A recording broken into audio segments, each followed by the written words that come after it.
अस्सलाम वालेकुम। Whitening anti ageing serum. नाज़रीन, इसके ऊपर मैं पहले भी एक वीडियो बना चुका हूं जिसमें मैंने आपको ये बताया था कि इस सीरम को वाइटनिंग क्रीम और एक्ने क्रीम में किस तरह से इस्तेमाल किया जाता है। आज मैं आपको इसको दो और तरीक़ों से बताऊंगा किस तरह से इसको इस्तेमाल किया जाता है। नाज़रीन, सबसे पहले इसकी कुछ जो है कंपनी वाले क्या ब्लेम करते हैं, इसके क्या फ़ायदे हैं वो देख लेते हैं। इसके अलावा इसकी पैकिंग को देख लेते हैं। पैकिंग के ऊपर नाज़रीन इन्होंने वाइटनिंग एंटी एजिंग सीरम पर मेंशन किया हुआ है।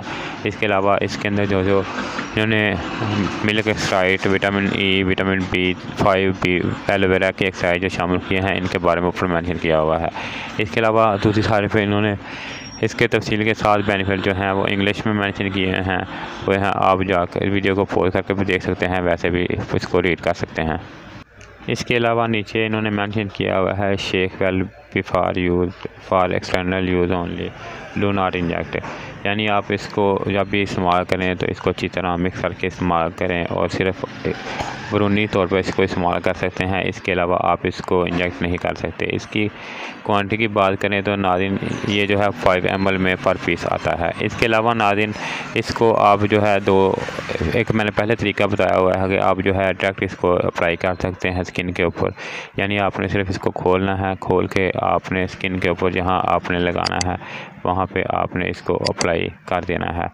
इसके बाद नाज़रीन इसको आप जो है वाइटनिंग मड मास्क में भी इस्तेमाल कर सकते हैं। मड मास्क आप किसी भी कंपनी का ले सकते हैं जो आपको अच्छा लगे, जो आपकी स्किन पे सूट करता हो वो आप कंपनी ले लें। इसके अंदर आपने इसको ऐड करके जो है इस्तेमाल कर लेना है। इसके बाद आपने मुल्तानी मिट्टी जो है इसके अंदर भी आप इस्तेमाल कर सकते हैं। मुल्तानी मिट्टी 2 किस्म की आती है, एक जो है जो मिक्स हुई होती है, पहले ही तैयार हुई होती है वो है, और एक ये जो मेरे हाथ में है ड्राई, इसको खुद जो है तैयार करना पड़ता है। इसके लिए आप मिल्क भी इस्तेमाल कर सकते हैं इसको बनाने के लिए। इसके अलावा आप जो है इसको जो है मिक्स करने के लिए रोज़ वाटर भी इस्तेमाल कर सकते हैं।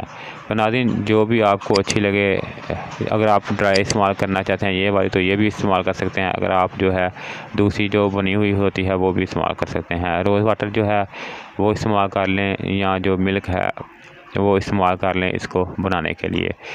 तो नाज़रीन इसको जब भी तैयार करें तो आप इसको तैयार करके उसी वक्त लगा लें, बना के ज़्यादा देर तक रखें ना।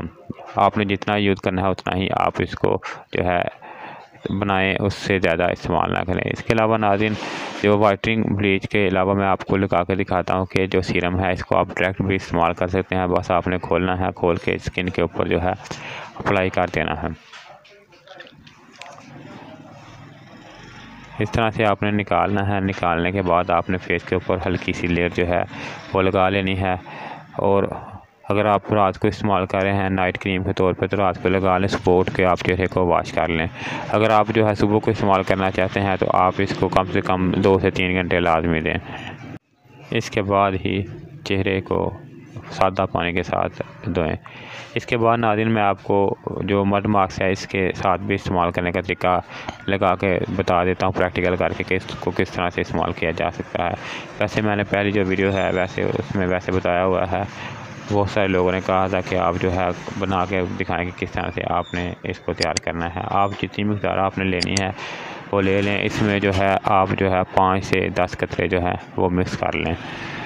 मिक्स करने के बाद अच्छी तरह से आपने इसको मिक्स कर लेना है और जहाँ पे आपने इसको लगाना है वहाँ पे आपने इसको अच्छी तरह इसकी लेयर जो है वो लगा लेनी है। मैं आपको लगा के भी दिखाता हूँ। पहले आपने जो है मड मास्क लेना है, इसके बाद आपने वाइटनिंग एंटी एजिंग सीरम जो है वो इसके ऊपर लगा लेना है।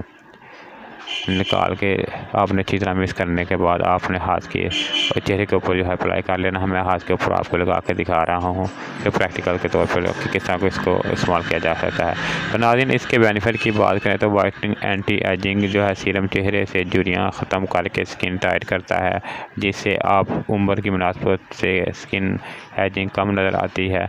इससे आप जो है कम उम्र नज़र आएंगे। इसके अलावा नाज़रीन साफ़ शफाफ और जमा रात को चेहरे पर लेप करके छोड़ दें। सुबह उठ के चेहरे को सादा पानी से वॉश कर लें। वाइट एंटी एजिंग सीरम के 10 आपको किसी भी मड मास्क या जो है मुल्तानी मिट्टी में ऐड करके आपने इस्तेमाल कर लेना है। इसके बाद आपने जब लगा ली है तो आपने जब ड्राई हो जाए तो इसको आप वॉश कर लें। वॉश करने के बाद आप जो है इसको अच्छी तरह से खुश्क कर लें। तो इसके बाद नाज़रीन आप कोई भी टोनर वगैरह, शाइनर वगैरह या क्लीनिंग वगैरह, सूथिंग लोशन वगैरह इस्तेमाल कर सकते हैं, जिससे कि आपकी स्किन जो है वो नरम हो जाए। पहले जब आप डायरेक्ट इसको उतारेंगे तो आपकी स्किन जो है वो बहुत सी खुरदरी सी और जो है बेजान सी नज़र आएगी। तो नाज़रीन आखिर में अगर आपके माइंड में कोई और सवाल हो तो आप मुझसे पूछ सकते हैं।